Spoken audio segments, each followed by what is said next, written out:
साथ मैं हूं प्रियंका सिंह। हमारे इस खास बुलेटिन उत्तराखंड के बुलेटिन में आप सभी का बेहद स्वागत है। बुलेटिन का आगाज अहम खबर के साथ करेंगे। सबसे पहला रुख मसूरी की ओर, जहां पर टूरिस्ट सीजन अब पूरे शबाब पर है, लेकिन इसके साथ ही ट्रैफिक और पार्किंग की समस्या भी सिर चढ़ करके बोल रहा है। इसी को लेकर कैबिनेट मंत्री गणेश जोशी ने एक अहम बैठक बुलाई, जिसमें प्रशासन, पुलिस, होटल एसोसिएशन और व्यापार मंडल के प्रतिनिधि शामिल हुए। मंत्री ने साफ कहा कि मसूरी आने वाले पर्यटकों को किसी भी कीमत पर असुविधा नहीं होनी चाहिए। मॉल रोड को फ्री जोन घोषित करने और वहां कमर्शियल वाहन और रेंटल स्कूटी पर बैन लगाने के सख्त निर्देश दिए गए हैं। शहर की पार्किंग व्यवस्था को मजबूत करने, शटल सेवा शुरू करने और किमाड़ी मार्ग को ट्रैफिक के लिए तैयार करने जैसे फैसलों पर भी जोर दिया गया है। वहीं मसूरी व्यापार मंडल ने गांधी चौक और घंटाघर क्षेत्र में ट्रैफिक जाम से निजात दिलाने की मांग की है। सर्वे मैदान और मॉडर्न स्कूल ग्राउंड की पार्किंग के रूप में इस्तेमाल करने का सुझाव भी दिया गया है।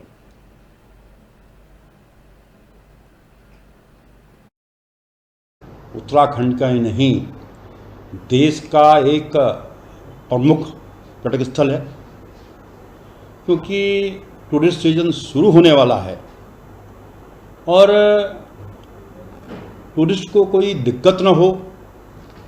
टूरिस्ट यहाँ से जाए तो ये संदेश लेकर जाए कि अगर जाना है तो मसूरी जाओ, वहाँ की व्यवस्था बहुत सुव्यवस्थित है, वहाँ पर पार्किंग है, वहाँ के होटेलियर्स, वहाँ के व्यापारी, वहाँ के आम नागरिकों का, वहाँ की पुलिस का, वहाँ के प्रशासन का व्यवहार टूरिस्ट के साथ बहुत अच्छा है। द्वारा एक बैठक बुलाई गई थी, जिसमें सभी स्टेक होल्डर्स को बुलाया गया था। माननीय मंत्री जी द्वारा मसूरी की व्यवस्थाओं को बनाने के लिए डीएम, एसएसपी सभी को निर्देशित किया गया है। हम माननीय मंत्री जी का तहे दिल से धन्यवाद करते हैं कि उन्होंने लोकल लोगों के हित को देखते हुए और मसूरी को व्यवस्थित बनाने के लिए आज जो दिशा निर्देश दिए हैं वो काबिल तारीफ़ हैं। और हमारा ऐसा मानना है कि समस्त अधिकारी जो हमारे माननीय मंत्री जी द्वारा दिए गए निर्देश हैं उसको फॉलोअप करेंगे, ताकि हम अच्छा सीजन। और वहीं देहरादून में डेंगू और मलेरिया जैसी बीमारियों को लेकर जिला प्रशासन अलर्ट मोड में है। जिलाधिकारी सवीन बंसल ने कलेक्ट्रेट परिसर में नगर निगम, स्वास्थ्य और अन्य विभागों के अधिकारियों के साथ समीक्षा बैठक की। बैठक में डेंगू और मलेरिया से बचाव को लेकर किए जा रहे प्रयासों की फीडबैक ली गई। डीएम ने अधिकारियों को निर्देश दिए कि मुख्यमंत्री पुष्कर सिंह धामी के निर्देशों के मुताबिक डेंगू और मलेरिया को रोकने के लिए जमीनी स्तर पर ठोस कदम उठाए जाए। नियमित फॉगिंग हो, कीटनाशक दवाओं का छिड़काव हो, नालियों की सफाई हो और जलभराव की समस्या का समाधान प्राथमिकता पर हो। उन्होंने अस्पतालों को भी सख्त निर्देश दिए कि इन बीमारियों के इलाज के लिए पूरी तैयारी रखी जाए। देखिए, ये हमारा बहुत ही क्रुशियल समय है और ऑनरेबल सीएम के स्ट्रिक्ट डायरेक्शंस हैं कि हमको प्रिवेंटिव सर्वेलेंस और जो हमारी प्रिवेंटिव एक्टिविटीज हैं, चाहे वो सोर्स रिडक्शन हो, लार्विसाइडल स्प्रेज हो या फिर हमारे फॉगिंग हो, डोर टू डोर जाके लोगों को समझाना हो हमारी जॉइंट टीम्स द्वारा, जिसमें अर्बन आशाज, हमारे नगर निगम के ग्राउंड कर्मचारी और हमारे अर्बन एरिया के अमीन, पटवारी, ये सब लोगों का दायित्व है, इंक्लूडिंग हमारे सम्मानित वार्ड मेंबर्स का, कि प्रथमतः तो लोगों में जानकारी का अभाव नहीं होना चाहिए कि उनको किस तरह से खुद को और।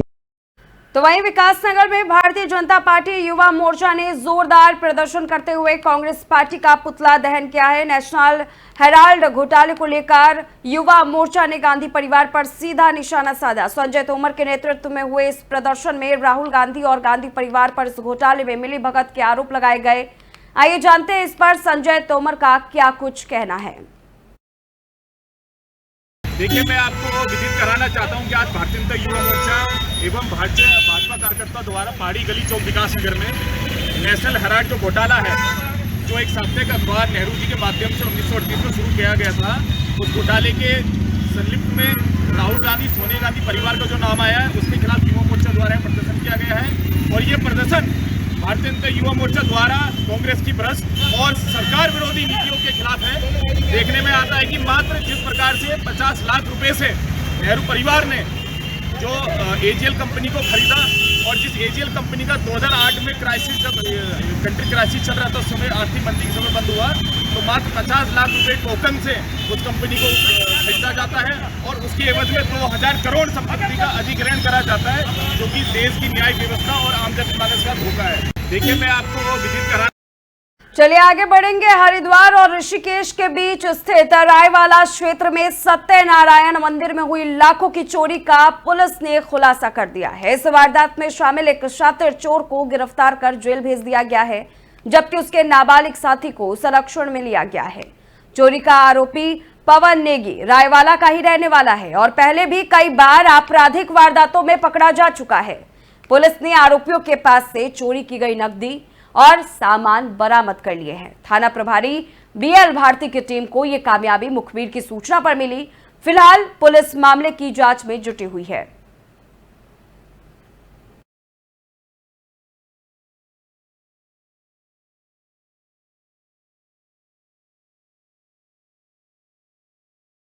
और वहीं दूसरी ओर ऋषिकेश और मुनकीरेती की सड़कों पर इन दिनों ट्रैफिक का दबाव लगातार बढ़ रहा है। हालात ये है कि सड़कों की क्षमता से कई ज्यादा वाहन पहुंच रहे हैं, जिससे घंटों लंबा जाम लग रहा है, लेकिन पुलिस भी मैदान में डटी हुई है। खुद SSP आयुष अग्रवाल सड़क पर उतरकर ट्रैफिक को संभालने की कोशिश में जुटे हुए हैं। मुनकीरेती थाना क्षेत्र में ट्रैफिक पर नजर रखने के लिए 40 CCTV कैमरे लगाए गए हैं, जिनका कंट्रोल रूम थाने के पास ही बनाया गया है। वहीं 8 ट्रैफिक पॉइंट्स पर पब्लिक अनाउंसमेंट सिस्टम भी लगाए गए हैं। पुलिस लगातार पर्यटकों और स्थानीय लोगों से ट्रैफिक नियमों का पालन करने और लाइन में चलने की अपील कर रही है। हमारा चैनल भी आपसे यही कहेगा, सहयोग करें, नियमों का पालन करें और ऋषिकेश की सुंदरता की शांति को बनाए रखें। कि इस वीकेंड पर ऋषिकेश में मुनिकीरेती क्षेत्र में पर्यटकों का बहुत अधिक दबाव है। जितनी हमारी रोड्स की कैरिंग कैपेसिटी है उससे बहुत अधिक संख्या में यात्री वाहन आ रहे हैं, जिसको देखते हुए मुनिकीरेती क्षेत्र में हम लोगों के द्वारा जो हमारा पूरा जोन है इसको अलग अलग सेक्टर्स में डिवाइड करके और एक्स्ट्रा फोर्स तैनात की गई है और प्रयास किया जा रहा है कि किस तरह से ट्रैफिक को, हम कंजेशन को कम कर सकते हैं। इसके लिए हमारे पास जो वापस में आने वाला ट्रैफिक है इसको भी हम ब्रह्मपुरी गराई से डाइवर्जन कर रहे हैं। साथ ही जो आने वाला ट्रैफिक है इसको भी तपोवन एरिया में बीच बीच में डबल लेन में चलाकर अधिकांश ट्रैफिक को हम कितना जल्दी निकाल सकते हैं उस संबंध में हमारे द्वारा प्रयास किए जा रहे हैं। हमारे द्वारा मुनिकीरेती क्षेत्र में एक कंट्रोल रूम बनाया गया है जहां लगभग 40 कैमरे हमारे लगे हुए हैं जिसकी फीड आती है। ये कैमरे पूरा मुनिकीरेती और तपोवन क्षेत्र को कवर करते हैं। इसके अलावा 8 जो हमारे मुख्य डाइवर्जन पॉइंट्स हैं वहाँ पर PA सिस्टम भी लगाए गए हैं जिनका कंट्रोल हमारे कंट्रोल रूम से होता है, जिससे कि किसी भी संबंध में निर्देश कि इस वीकेंड पर ऋषिकेश में मुनिकीरेती क्षेत्र में पर्यटकों का बहुत अधिक दबाव है। जितनी हमारी रोड्स की कैरिंग कैपेसिटी है उससे बहुत आगे बढ़ेंगे। देहरादून के रानी पोखरी थाना क्षेत्र की ओर, जहां पर एक बार फिर से पुलिस को बड़ी सफलता मिली है। बाइक चोरी के मामले में पुलिस ने एक आरोपी को गिरफ्तार कर लिया है। आरोपी के पास से चोरी की गई बाइक भी बरामद कर ली गई है। पुलिस कप्तान अजय सिंह के निर्देश में की गई इस कार्रवाई के बाद आरोपी को कोर्ट के आदेश पर जेल भेज दिया गया है। आरोपी अरविंद पहले भी कई आपराधिक मामले में जेल जा चुका है। फिलहाल पुलिस पूरे मामले की जांच में जुटी हुई है।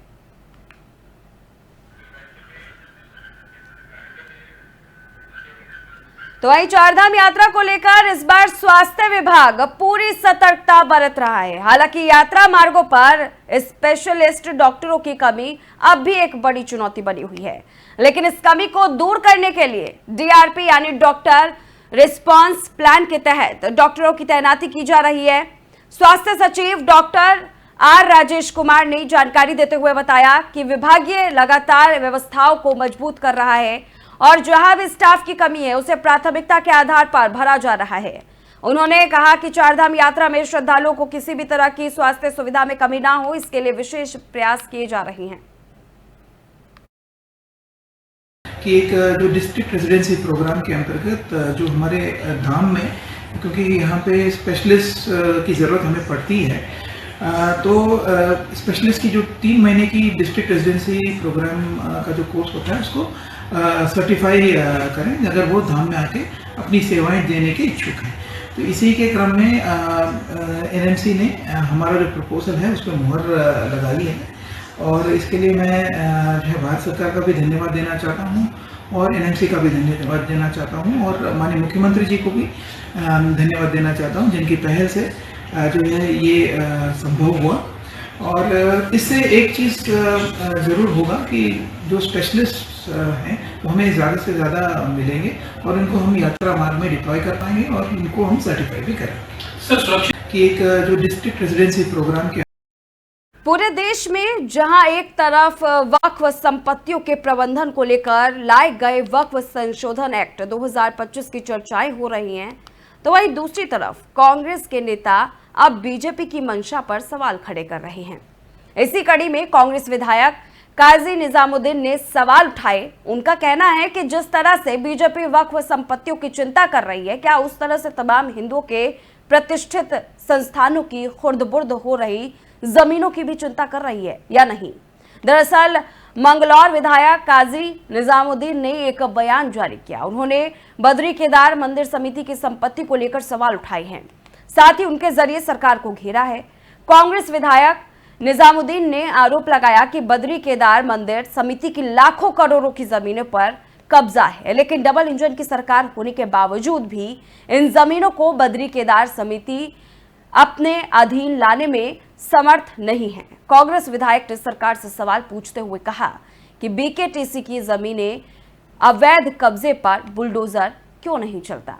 काजी निजामुद्दीन के इस बयान पर उत्तराखंड वक्फ बोर्ड के अध्यक्ष और बीजेपी नेता शादाब शम्स ने कहा कि बीकेटीसी से वक्फ बोर्ड की तुलना नहीं की जा सकती है। यदि बद्री केदार मंदिर समिति की तुलना करनी है तो वो दरगाह शरीफ से की जा सकती है, जिसके पास 15 से ज्यादा संपत्तियां हैं।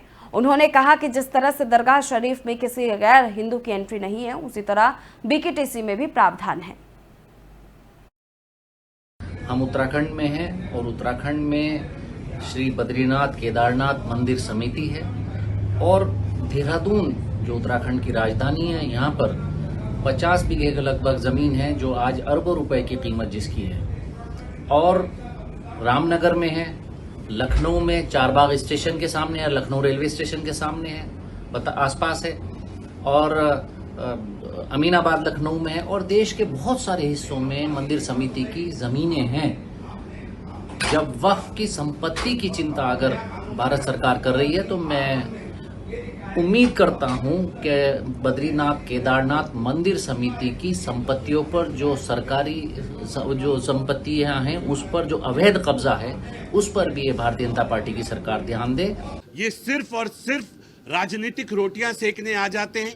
अगर कांग्रेस के विधायक धर्म वर्सेस धर्म की बात करते हैं, उनसे पूछे वो एक अगर बीकेटीसी का मुकाबला आप वक्फ बोर्ड से नहीं कर सकते, बीकेटीसी का मुकाबला आप मेरे कलियर शरीफ से कर सकते हैं, दरगाह कलियर। उसके पास भी 20-25 दरगाहों का मामला है, संपत्तियां हैं, तो वहां किसी भी गैर मुस्लिम को उसमें नहीं रखा जा रहा है, तो बीकेटीसी का मामला नहीं है। अब वो कह रहे हैं कि उनकी संपत्तियों की भी जांच सबकी कराएंगे ना, जांच एक कांग्रेसी की जांच कराएंगे। जैसे ही सोनिया जी की और राहुल जी की जांच की बात आती है तो आप फुदक जाते हैं। अभी तो जांच ऊपर से शुरू कर रहे हैं, नीचे तक आने दीजिए, चिंगारी अपने आप लगेगी, अपने आप फुदक रहे हैं। हम उत्तराखंड में हैं और उत्तराखंड में श्री बद्रीनाथ केदारनाथ मंदिर।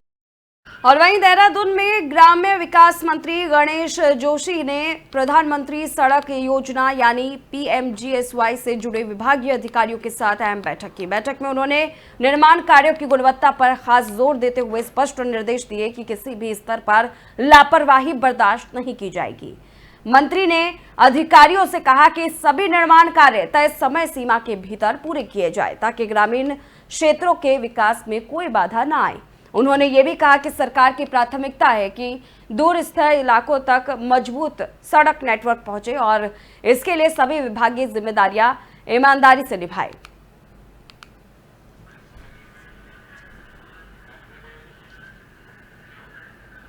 और आपको बताते हुए चले कि गर्भवती महिला की मौत को लेकर यहाँ पर राष्ट्रीय स्वास्थ्य मिशन उच्च जोखिम गर्भावस्था यानी हाई रिस्क प्रेगनेंसी को चिन्हित करने पर काम कर रहा है। देहरादून के सीएमओ डॉक्टर मनोज कुमार शर्मा ने इसको लेकर कुछ समय पहले जिला स्तरीय बैठक ली थी। इस बात पर डॉक्टर मनोज कुमार शर्मा ने कहा कि हाई रिस्क प्रेगनेंसी की पहचान करने के लिए हमने सभी ब्लॉक अधिकारियों को निर्देश दिए हैं कि सभी ANM सेंटरों में ग्लूकोमीटर के साथ सभी जरूरी उपकरण और यूरिन की जांच की व्यवस्था रखें। साथ ही उन्होंने कहा कि हाई रिस्क प्रेगनेंसी के 10 मुख्य बिंदुओं की स्वास्थ्य केंद्रों में जनता को दिखाने के निर्देश दिए गए, जिससे सही समय पर गर्भवती महिलाओं का चेकअप हो पाएगा।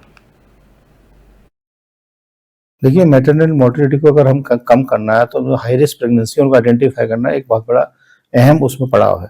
तो कैसे हम समय से हाई रिस्क जो प्रेगनेंसी है उसको आइडेंटिफाई करें, उसके लिए हमने कहा कि सब जो एएनएम सेंटर है उस पर बीपी इंस्ट्रूमेंट होना चाहिए, सभी जगह वेइंग मशीन होनी चाहिए, उनका ग्लूकोमीटर होना चाहिए, हेमोग्लोबिन मीटर भी सबको प्रोवाइड किए गए हैं।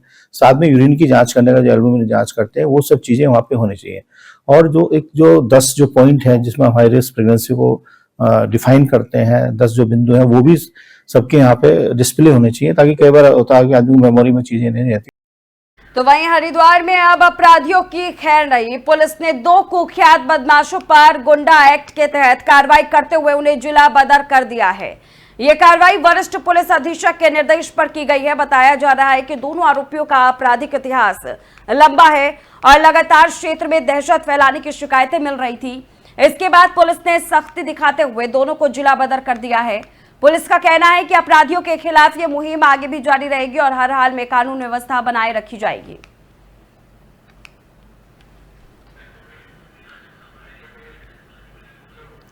तो हरिद्वार के पुराने इंडस्ट्रियल एरिया स्थित शिव शक्ति टेंट हाउस में भीषण आग लग गई। आग इतनी तेज थी कि कुछ ही देर में टेंट हाउस का लाखों का सामान जल करके खाक हो गया।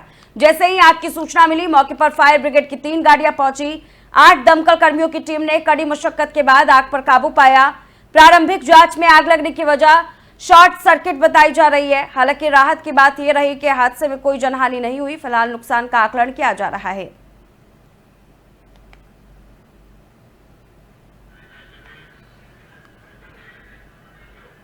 तो वहीं टिहरी के जिला सभागार में जिला विकास समन्वय और निगरानी समिति यानी कि दिशा की बैठक में आयोजित की गई। बैठक की अध्यक्षता सांसद माला राज्य लक्ष्मी शाह ने की। बैठक में केंद्र सरकार द्वारा संचालित कई योजनाओं की प्रगति, पिछली बैठक के निर्णयों के अनुपालन और विकास कार्यों की समीक्षा की गई।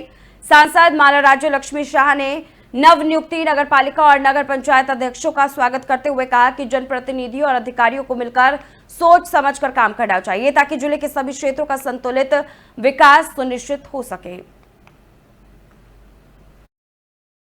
साल भी शुरू होने वाले हैं। आने वाले यात्रियों को हमारे लोकल लोग को बहुत बहुत मैं चाहती हूँ कि अच्छा हो, अच्छी तरह से चले, क्योंकि 4 धाम यात्रा हमारे यहाँ बहुत इम्पोर्टेंट है। लोगों को किस तरह से हमारे गवर्नमेंट स्टेट हमारे चीफ मिनिस्टर साहब बहुत अच्छी तरह से देख रहे हैं, क्योंकि बहुत ही ज़रूरी चीज़ है टूरिज्म के लिए